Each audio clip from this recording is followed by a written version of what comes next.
Trou de mémoire. Histoire trou de mémoire.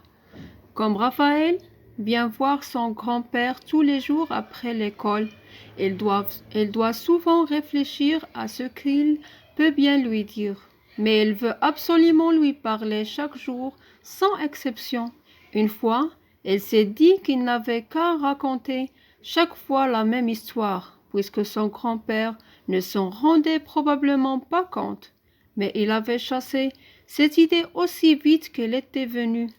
Au bout d'un moment, elle jette un œil à sa montre. Cela fait 20 minutes qu'elle est dans la chambre de son papy. Je vais devoir y aller, annonce-t-il.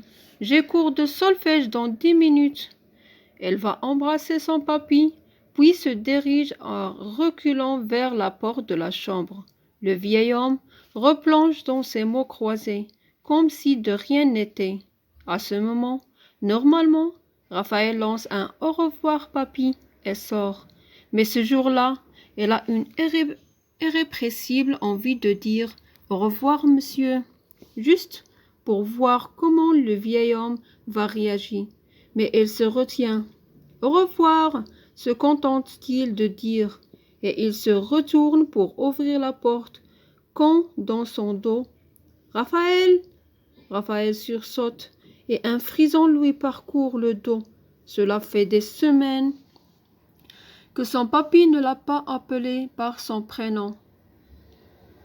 Il se retourne et voit son grand-père le fixer droit dans les yeux. « Je voudrais te dire merci, » dit le vieil homme. « Je sais que cela ne doit pas être facile pour toi. »« Ce n'est rien, » répond Raphaël d'une petite voix.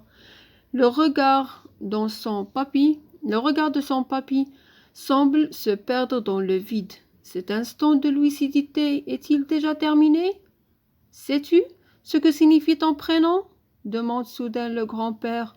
Non, répond Raphaël. Je ne savais même pas qu'il avait une signification. Raphaël, cela veut dire celui qui guérit. Et si?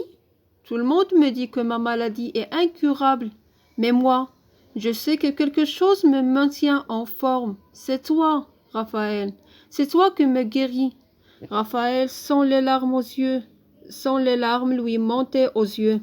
Il court embrasser son grand-père et reste un moment dans ses bras. Je dois vraiment y aller, dit-il enfin. Bien sûr, répond le vieil homme. Je te vois demain? Raphaël a un petit sourire. Non, papy, pas demain. Demain, c'est samedi. C'est vrai, continue le vieil homme. Et il ajoute avec un clin d'œil. Excuse-moi, j'avais oublié.